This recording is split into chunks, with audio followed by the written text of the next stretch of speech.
3 चूहे शिकार करने इकट्ठे हुए हैं। इनका शिकार करके दिखाऊंगा। केसेस तैयार हैं। वजीर आजम इमरान खान के स्वाद से वार। कहा M&As को खरीदने के लिए सिंध हाउस में नोटों की बोरियां मौजूद हैं। इलेक्शन कमीशन से सवाल किया, क्या हॉर्स ट्रेडिंग की आइन में इजाजत है? मजीद बोले, कहा फजलुर रहमान दीन के नाम पर सियासत करते रहे, हर हुकूमत में शामिल होते रहे। 30 साल से बारियां लेने वालों ने कभी इस्लामोफोबिया पर बात नहीं की।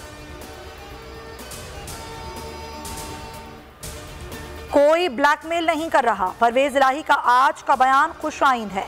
असद उमर कहते हैं इमरान खान की मकबूलियत में इजाफा हो रहा है। फवाद चौधरी कहते हैं डी चौक जलसे पर अपोजिशन की घबराहट शुरू हो गई। सिंध हाउस में गधों का मीना बाजार लगाया हुआ है।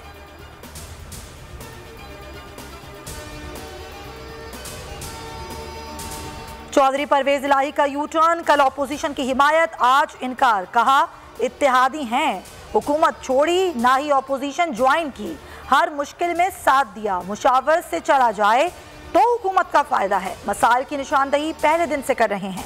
परवेज इलाही की लाहौर में तरीन ग्रुप से मुलाकात शेड्यूल, 2 से 3 दिन क़याम करेंगे।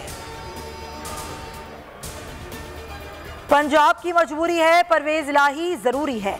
लाहौर के मुख्तलिफ इलाकों मरकजी दफ्तर पर परवेज इलाही के बैनर्स पैनाफ्लैक्स साफ लीग के यूथ विंग ने लगवाए। ओहदेदारान की परवेज इलाही की हिमायत में रैली। नस्ली और असली लोग वजीर आजम के साथ खड़े होंगे। 3 हफ्तों में इमरान खान की मकबूलियत में इजाफा हुआ। शेख रशीद कहते हैं जीते या हारे फायदा इमरान खान का होगा। कानून को छेड़ा तो हम नहीं छोड़ेंगे। खाना जंगी हुई तो जिम्मेदार फजलुर रहमान होंगे।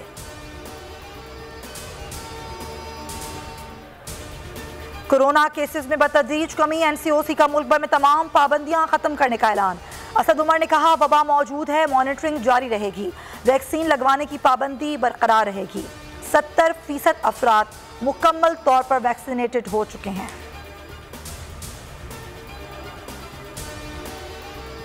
रुपए की कदर में कमी। डॉलर रिकॉर्ड सतह पर। इंटरबैंक में अमरीकी करेंसी में 23 पैसे का इजाफा। 179 रुपए 44 पैसे पर बंद हुआ।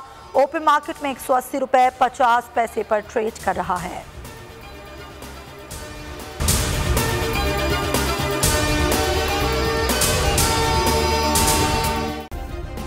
सब्सक्राइब करें और बेल दबाएं ताकि कोई खबर रह न जाए।